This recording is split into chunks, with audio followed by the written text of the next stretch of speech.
Hello, everyone. I'm Greg Weaver. Welcome to the Audio Analyst.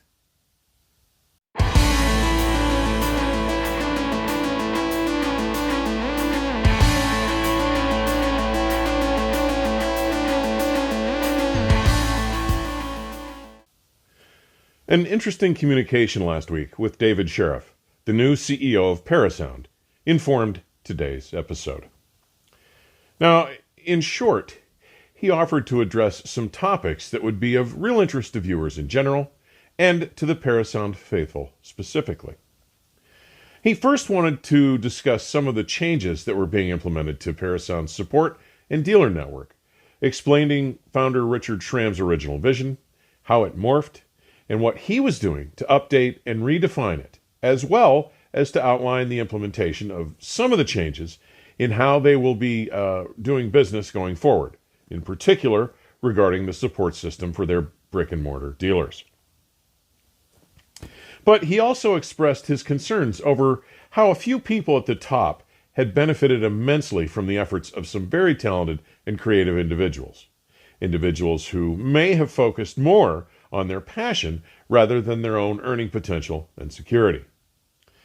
But from the viewpoint of an industry disruptor, David wanted to address solutions he was implementing to rectify and address such imbalances. Let's learn what he has in store. Again, David Sheriff, the CEO of Parasound, is back to share some information. He reached out to me here this last week and said he had some news he wanted to share with us, and I'm only too happy to bring him back. Welcome back, David. How you doing? Thanks, Greg. I'm doing wonderful. Wanted to reach out to everyone because we've been changing our business somewhat. I know it's caught a few people by surprise, and some reactions very positive, and some reactions, let's just call it confusion, or it's not the same old, and so it's different. And I want to talk through some of the reasons we're doing, not just what we're changing, but the reasons we're changing it, to have everyone understand what we're really trying to do here. Great. And the first thing I wanted to talk about was support, and that's a biggie. And just what brief interruption. I mean, Parasound has always had a pretty damn good reputation for, maintaining their gear and making sure if something did go wrong that it was taken care of. But you've got some plans. Yeah, well, the point is that Richard's vision started off with, we're going to answer the phone and we're going to get you to someone who can answer your question quickly. Unfortunately, we had some pretty good people on staff, and instead of routing it to where we should have been doing it, we started taking calls, and it started consuming more and more time, where it wasn't just I have a problem, it was, hey, I've got a situation, and instead of going to a forum, let's just go to Parasound, we'll talk to them directly. So what it did is it became unscalable. You think about it, we sell, let's say you sell 10,000 amps a year. You can't talk to 10,000 different people if you're doing it yourself. We're just not big enough for that. Yeah. And we started letting some people down, started taking longer, or they expected it. And they'd want to spend 30, 45 minutes, an hour on the phone talking through things. And the challenge comes of, well, hey, I've got a unit on eBay I'm thinking about, and I'd like to talk about all the options. Yeah, and just being brutally honest, as a manufacturer, we should not be talking about those kind of questions. It's just not, we're not the right person to do that. Sure. But more importantly, we diminished our dealer base by doing this. And as I was peeling the onion back, we lost a lot of dealer loyalty over the years for many reasons. But one of them is we never gave them the chance to excel. And we never gave them the chance to show what they could really provide, because we have some amazing dealers. I was talking to John at Kazoo Audio out in Portage, Michigan, and they've got an intense knowledge. They've been doing this for many, many, many years, and they can give a lot more than we can. We know our product, but they know all the products, and they know all the ancillary peripherals and speaker combinations and these things, and they can provide great stuff that we just never we shouldn't staff to do that, because we are staffed. It's called our dealers, right? Who can do that. So what we've been doing is we've been funneling stuff to our dealers now, and some customers have gotten upset at that because we're not answering their configuration issues. But really, for us to scale and do our job, which is innovating and making great product, we need to be able to do that.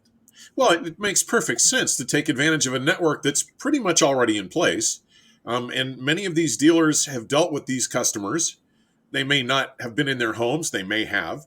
So, the likelihood of them knowing a little bit about the situation is pretty strong. So I think it's a great idea. So you're maximizing assets you already have that have been underutilized.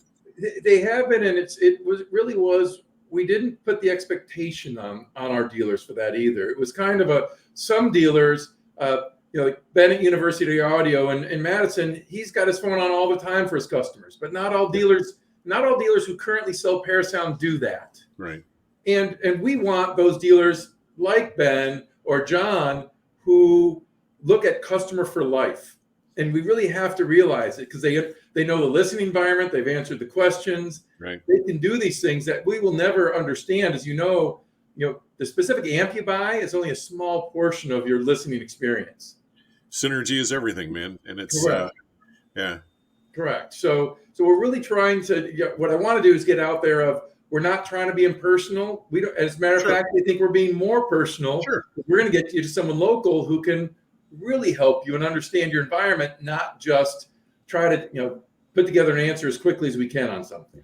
What we're doing is we're expanding our loyalty to the brick and mortars who are really investing. Okay. We're going to drastically reduce our dealer base because now we have hundreds, close to 1,000 people listed as a Parasound dealer. How many of them are doing their job?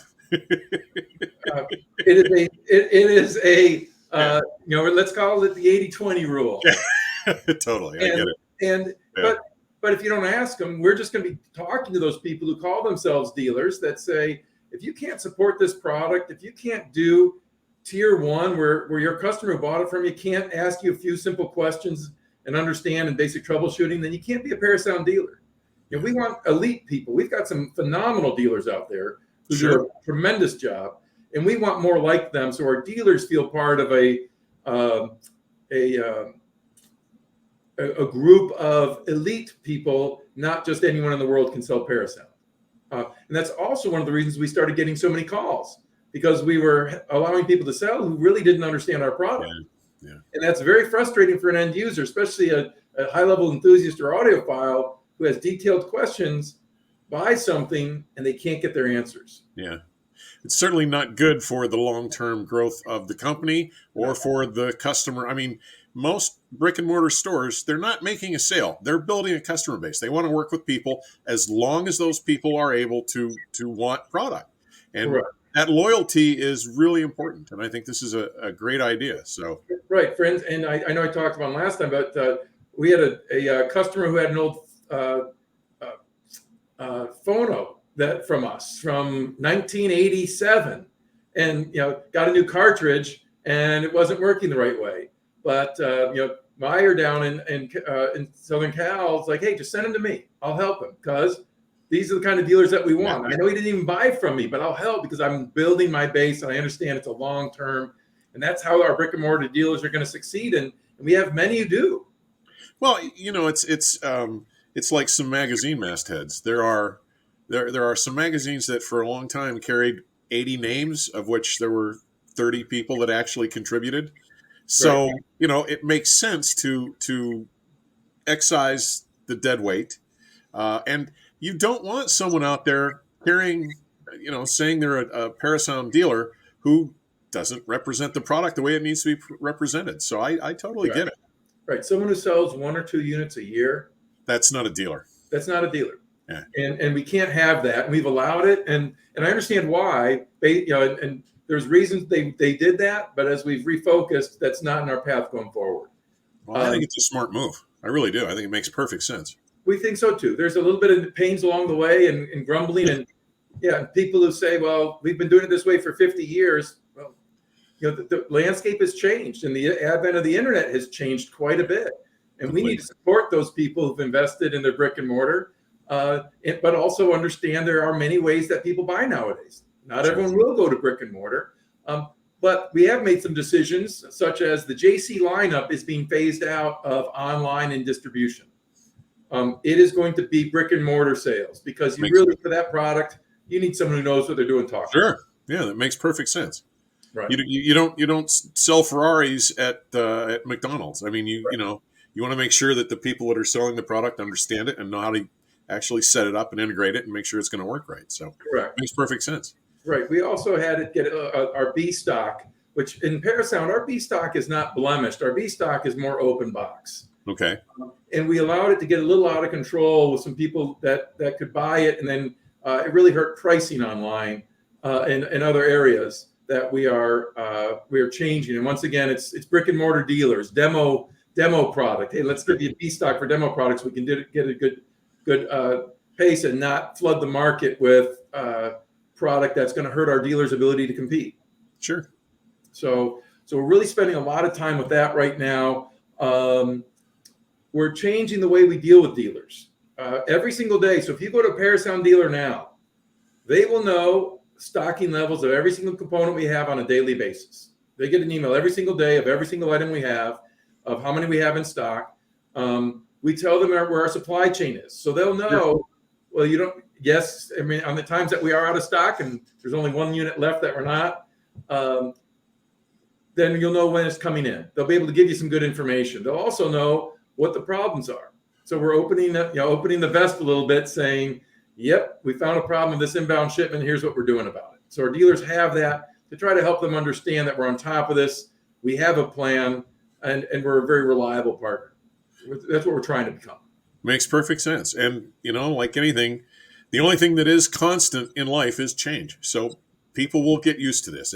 I think it's a good move. And sure, people are used to what they're used to, that no one likes change, but you're going to have to deal with it. Right. You had another plan here. You were talking about some industry disruption stuff. Yes. You want to go off on that a bit? So a couple things with that. When Darren came on board, he doesn't like the title R&D. He doesn't. He likes R&I, research and innovation. Okay. And as we've looked at the market, there are, in general, not across the board, but there's many people who or manufacturers who are stuck in the development mode. I'm going to take what I have, make it a little better, change the wattage or something else that's going to change it a little bit. But there's very few out there, but they're out there. But there's Sure. very few who are really looking at innovation. We think we can expand upon that. It's not just innovation with our product, but how we interact with our dealers, how we interact with our customers to change their experience, because it's about the enjoyment of music. It's not about the measurements of my amp. And that's what people. You're here. Yeah. Now we believe we can do both. We believe we can capture both the objective and subjective people. And probably about a year from now, we're going to start seeing some products that we think are going to get both on board, which I don't think anyone's been able to pull off yet. Wow. That's kind of exciting. I'll be watching for that. Yes. Stay tuned for that one. Yeah. But we are still, with Darren on board, he has surpassed. I was excited when he came on board. I'm 10 times more excited now as I've gotten to work with him. For instance, we had 3 products that had some lingering issues that we were not shipping because of problems, and our staff had taken months. I think one problem took him a day to solve, the other problem 4 hours, the other one probably about 8. I think he said 8 to 10 minutes. He's that fast at identifying things. That's pretty amazing. Yeah, and understands what's behind it and best practices. And he's a tough guy. He's kind of like John Curl in the fact of, no, this is the way we have, this is what needs to happen. I'm not bending on my expectation of putting out great product. So he's working on some things now that we're extremely excited about. You won't see him in the public for, as I said, probably a year to 2 years. Okay. But we think they're going to not just be great value, but we think they'll compete with the big boys with great value still. Yeah, absolutely. Which is good. Some of the things that we are doing is we've realized the diversity in the enthusiast community. People have talked about it a lot, or the lack of diversity in it. And we are taking some strides to see what we can do to get that. One of which is try to measure our diversity. You'll be seeing us coming out with a new warranty policy, of which we are going to try to capture when people are willing to give it to us, some understanding of demographics and metrics to see are we expanding that the demographic footprint of who we provide product to. That's an important thing for us in the growth of this as the market changes. But you've got to be able to do something about that. And there's going to be a plan, not just measure. One of it is we think seeding with scholarship money, people getting into electronics and especially audio electronics. You're going to see us coming out with a couple programs over the next couple months and year that will be taking some of that revenue dollars and talking to local colleges and community colleges of how do we get diverse people into those programs so we can start getting people who are developing and designing this in diversity, not just end users. And we think that's going to help us quite a bit. It's an excellent idea. That's pretty cool. Yeah, we'll be announcing a little bit more of that. It might be next month or so, but we'll be getting that as it comes through. Now, is that, you had mentioned colleges and things, is that primarily near San Francisco area, or are you looking just wherever it might benefit you guys to do it? We haven't defined that yet. Okay. For us, it's finding the right program. Yeah, I was going to say that. It's not geographic. I've got to find the right program that's really going to already have that mindset, and just how do we help them get more people into it? Coming from the outside for the industry, now that I've been in it a while, I've talked to some of the people who are changing it, or the designers. The disruption, I think, may be in the fact of I've noticed that some electronics companies have a few people have made a bundle, and these people who have revolutionized our enjoyment of music have focused on their passion, not necessarily their pocketbook along the way. Okay. And frankly, I think they've been taken advantage of over the years. And I don't know about all of them. I just know a few of them. And I do believe that what they've given to this community has not been received back to them. And we're going to try to come up with a couple unique programs that we'll be announcing to kind of give back to those trailblazers and help them out. You know, to me, it's kind of when you look at the NFL and you look at the backs of giants of these people who really created it, who maybe didn't make all that kind of money. How do we help them out? And so we'll be announcing that hopefully within the next couple of weeks of what we're going to try to do to help the consumer honor those people who've really changed their lives. Sounds pretty interesting, man. Yes, we do have one unit I can pre-announce today that we're going to out with. We'll have another one soon. We're changing our nomenclature a little bit here, but we are having a couple JCs that are going to be announced. Okay. First of which will be announced is the M250. So that is actually starting production this week. We'll formally announce it when I have a date it will ship. So we are far along with it. It's basically take a JC1, knock it down to 2 U's, 250 watts, and we think we've got a place in the world for that. Okay. So that will be coming out, and Darren will give more specs when we actually have the date to it itself. And then we've got a very unique one that will tie to the scholarship, will tie to the giving back, will tie to John Curl, and we'll be announcing that hopefully within the next 2 weeks once we understand when we can get them formally made. Man, this sounds pretty exciting. I mean, things are certainly not static there these days, are they? No, they are not. No, that's pretty interesting, David. Listen, I can't thank you enough for sharing all this with us today. I live in a different world these days. I've been fortunate enough to move up into the ridiculous hyper audio world. And the point is that I still look at Parasound as being an exceptional value. I mean, the products, the JC line in particular, the Halo stuff, the JC1 Plus is a spectacular amplifier. The JC1 had always been, but the 1 Plus took it to a new level, and you were kind of taunting me that there may be something coming in the future there too. So there may be something coming in the future there. I'll be looking for that too. So listen, any closing thoughts, sir? No, Greg, I just wanted to get that out there of ask people for their patience as we restructure and as we start push, as I said, we don't want to be impersonal. We want to be very personal. Sure. Our dealers are the personal ones. David, thanks so much for your time today, buddy. I really appreciate it. Thank you so much. Talk again soon. Take care. Bye-bye. Bye-bye. It should be clear that it's not just business as usual at Parasound. I think you'd have to agree with me that David is not merely interested in making change for change's sake, but is dedicated to making a real difference, leading a well-established, first-rate brand to new and previously unimaginable heights.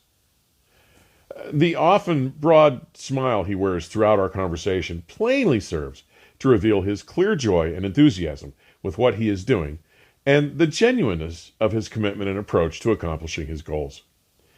I don't know about you, but I am more than merely curious to watch David's vision unfold and see what Parasound accomplishes moving forward. Continued success, David. As always, thanks for taking the time to drop by. Further information on supporting the channel may be found in today's description section or at my website, theaudioanalyst.com. Please stay safe and keep the music playing. Till next time, cheers.